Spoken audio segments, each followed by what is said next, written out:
कैसे हैं आप सबका वेलकम है मारिया के किचन में।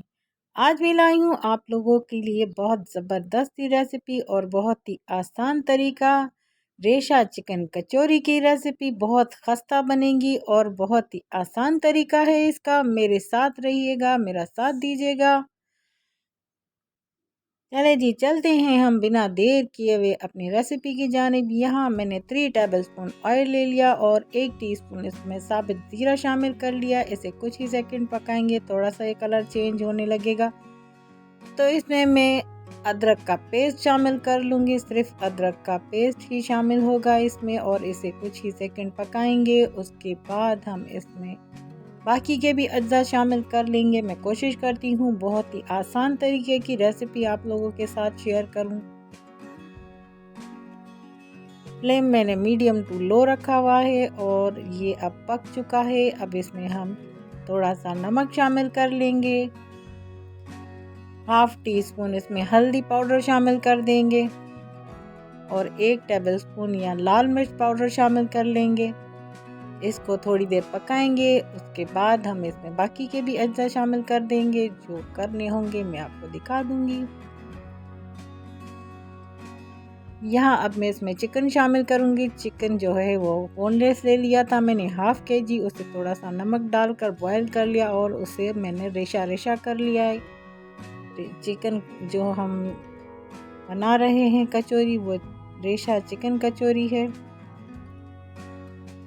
इसको थोड़ी देर ही हम पकाएंगे ताकि जो भी मसाले मैंने पकाए थे वो इसमें मिक्स हो जाएं।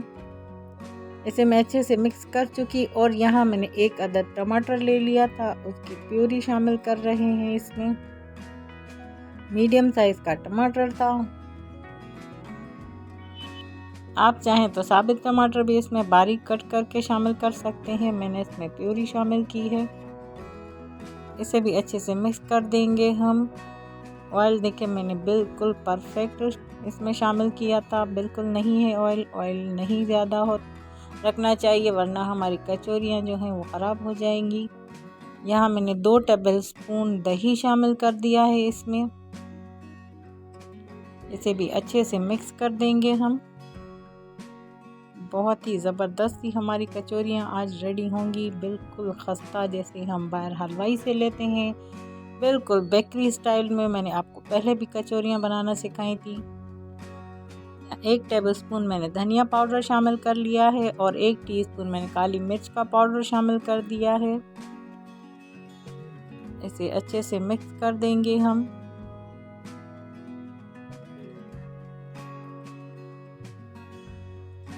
अब इसमें मैं प्याज शामिल करूँगी।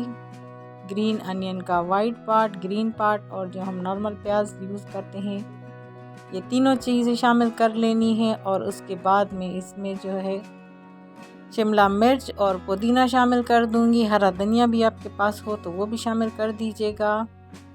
मेरे पास नहीं था तो मैंने नहीं किया। अब इनको मिक्स कर दिया है मैंने अच्छे से। सिर्फ 1 मिनट ही पकाया, इसको साइड पे रख देंगे ये ठंडा हो जाए। और फिर हम अब चलते हैं अगले स्टेप की तरफ।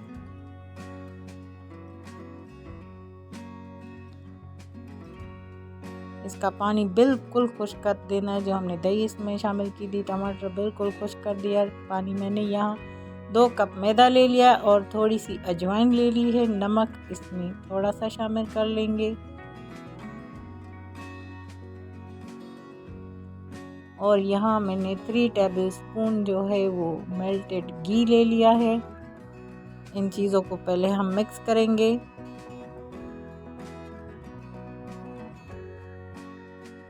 इसको अच्छे से मिक्स करेंगे, दोनों हथेलियों पे रब करेंगे इसे। पहले इसे मिक्स करना है, फिर दोनों हाथों की हथेलियों से इसको रब कर देना है। ये देखें बिल्कुल रेडी हो चुका है और अब हम इसे गूंदना शुरू करेंगे। ना आटा इसका सख्त हो ना नरम हो, नॉर्मल ही हमने जो है आटे को गूंदना है। थोड़ा थोड़ा पानी शामिल कीजिएगा, एकदम से एक साथ पानी शामिल मत कीजिएगा वरना आपका आटा बिल्कुल नरम हो जाएगा। यहाँ मैं मैदा गूंद चुकी हूँ और अब मैं इसको अच्छे से पंच लगाऊंगी 5 मिनट तक। फिर उसके बाद मैं इसको थोड़ा सा ऊपर से घी लगाकर रेस्ट के लिए रख दूंगी ताकि आराम से सो जाए। फिर हम इसकी मरम्मत अच्छे से करेंगे जो भी करनी है। यहाँ मैंने 3 टेबलस्पून कॉर्नफ्लोर ले लिया था और 4 टेबलस्पून मैंने जो है घी ले लिया था। उसकी मैंने इस तरीके से बैटर बना लिया है। ये मैंने आपको पहले भी बताया था, कचौरियों में जो खस्तापन आता है वो इस चीज़ से आता है। और अब हम जो है आटे को नींद से उठा चुके, उसकी नींद ख़राब कर चुके। अब जो है मैंने इसको दोबारा से भी पंच मार लिए थे। अब इसका इस तरीके से लंबी शेप में हमें जो है हिला देना है और फिर इसकी लोइयाँ बना लेनी है। इसकी लोइयाँ बना लेना है। फिर उसके बाद जो है हम इसको रेस्ट के लिए रख देंगे। थोड़ा सा ऊपर से घी भी लगा लेंगे ताकि इसके ऊपर पपड़ी ना जम जाए, वो सही नहीं होगा। फिर उसके बाद जो है हम क्या करेंगे, इन सारी लोइयों की जो है हम चपातियाँ बेल लेंगे। पतली पतली चपातियाँ बेल लेनी है। इस तरीके से देखेंगे कितनी पतली है। इस तरीके से आपने पतली चपातियाँ बेल लेनी है, मोटी नहीं होनी चाहिए। और मैं अब सारी चपातियाँ बना लेती हूँ, फिर आपको दिखाती हूँ सारी चपातियाँ। ये देखिए मैं चपातियाँ बेलती जा रही हूँ। ये भी मैंने पतली सी चपाती बेल ली है। सारी चपातियाँ इसी तरीके से मैं रेडी कर रही हूँ।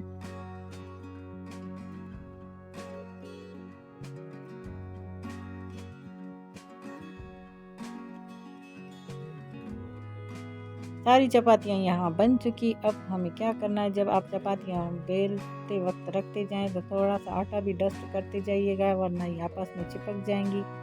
और जो अब हमने कॉर्नफ्लोर और घी से जो बैटर तैयार किया था वो इस पर फैला देना है, अच्छे तरीके से हर जगह पे फैला देना है। और इसके ऊपर फिर दूसरी चपाती रख देनी है। नीचे से आटा डस्ट कर लीजिएगा, वरना फिर आपकी जो चपाती है वो लास्ट वाली नीचे चिपक जाएगी बिल्कुल, और फिर आप इसका रोल नहीं बना सकेंगे। इसी तरीके से सारी चपातियाँ एक दूसरे के ऊपर रखनी है। और हमने जो कॉर्नफ्लोर वाला घी बनाया था ये लगा लेना है अच्छे तरीके से। मैं सारी चपातियाँ इसी तरीके से रख कर आपको फिर दिखाती हूँ।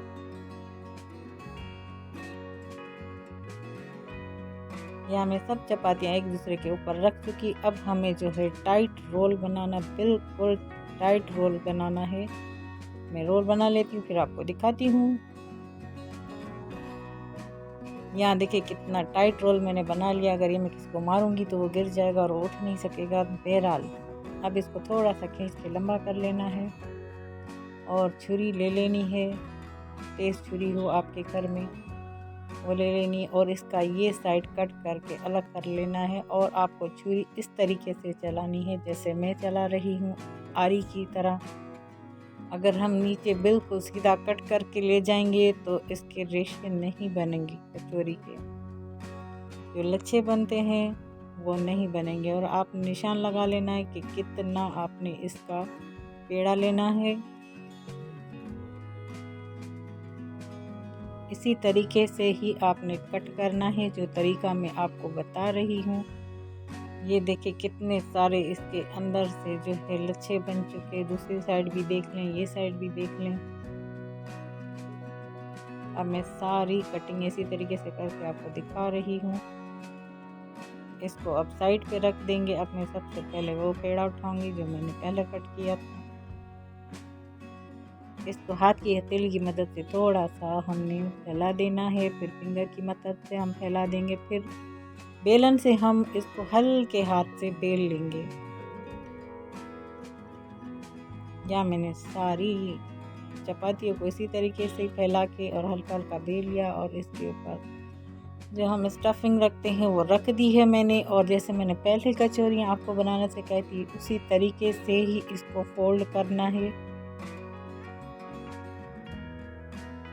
ये मैं आपको तरीका दिखा रही हूँ, इस तरीके से करना है। मैं इसे दोबारा से फोल्ड करूँगी। ये टाइट तरीके से फोल्ड नहीं हुई है। मेरे एक हाथ में मोबाइल है तो मैं सारी ऐसी बनाऊंगी और मैं आपको पेड़ा दिखाती हूँ। ये देखिए मैंने फोल्ड कर लिया है उसको और अब इसको हल्के हाथ से प्रेस कर रही हूँ। बहुत ही अच्छा सा पेड़ा बन चुका है ये हमारा।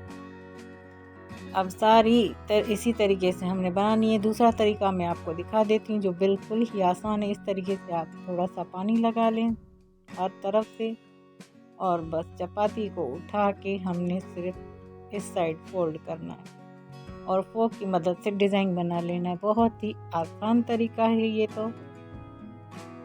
इस तरीके से भी आप बना सकते हैं।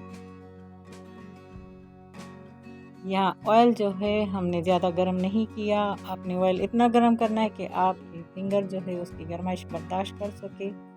और अब हम इसमें कचौरियाँ भी फ्राई करेंगे। बिल्कुल लो फ्लेम पर रख दी है मैंने। जैसे जैसे ये पकना शुरू होंगी या खुद ही ऊपर आएंगी, इसकी छेड़खानी नहीं करनी है आपने, वरना ये कचौरी बाजी आपसे नाराज़ हो जाएगी और ख़राब हो जाएगी। ये देखिए पकना शुरू हो गई और ये जो मैंने 2 पहले डाली थी ये ऊपर आ चुकी हैं।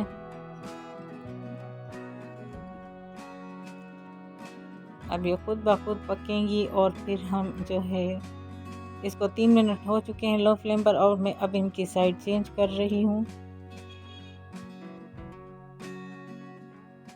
हम घर में भी बहुत ज़बरदस्त कचौरियाँ बना सकते हैं। आप अपने अफ्तारी में भी बना सकते हैं। आप वैसे भी टी टाइम स्नैक्स के तौर पे भी इस्तेमाल कर सकते हैं। यहाँ ये रेडी हो चुकी हैं, बिल्कुल खस्ता बन चुकी हैं। अगर आप इसकी फ्लेम हाई कर देंगे तो जो मैदा है वो अंदर से कच्चा रह जाएगा और बिल्कुल जायका आपकी कचौरियाँ बनेंगी। यहाँ देखिए कितनी ज़बरदस्त हमारी कचौरियाँ रेडी हो चुकी हैं, एकदम खस्ता बेकरी स्टाइल में रेशा चिकन कचौरी। अगर आपको मेरी ये रेसिपी अच्छी लगी है तो आप मुझे कमेंट में ज़रूर बताइएगा और इस रेसिपी को एक बार ज़रूर ट्राई कीजिएगा।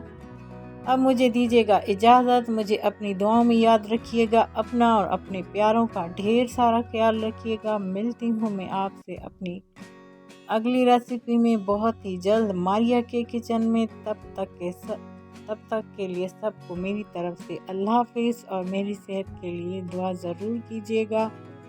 मैं भी आप लोगों के लिए बहुत दुआएं करती हूँ। अल्लाह पाक आप सब लोगों को खुश रखे, हमेशा खुश रखे, आपकी दिली मुराद पूरी करे। जो भी जायज़ आपकी हाजात हो अल्लाह पाक सब पूरी करे।